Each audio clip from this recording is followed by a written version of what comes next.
செய்ய போகிறது ABC juice. இது வந்து உடம்புக்கு ரொம்ப ரொம்ப நல்லது.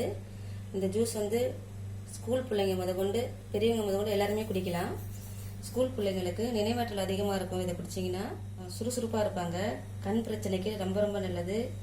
நோய் எதிர்ப்பு சக்தி, ஹீமோகுளோபின், இந்த பிரச்சனை அனைத்து நிறைய பிரச்சனைகளுக்கு இந்த ஜூஸ் வந்து தீர்வாக இருக்குது. இதுக்கு வந்து நான் தேவையான பொருட்கள் சொல்கிறேன்.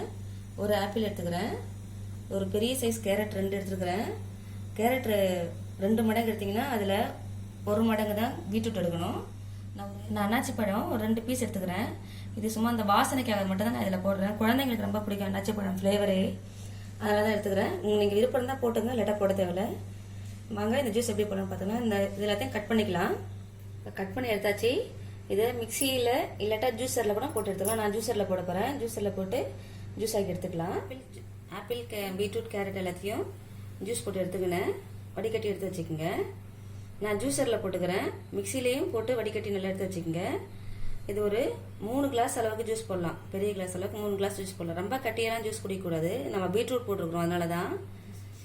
இப்போ நம்மளுடைய ஏபிசி ஜூஸ் வந்து ரெடி ஆகிடுது.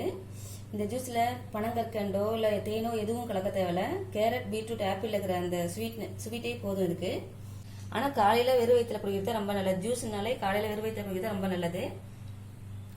இதில் சிலவங்களுக்கு வந்து புளிப்பு சுவை பிடிச்சாலும் லைட்டாக லெமன் கூட புழிஞ்சு விட்டுக்கலாம்.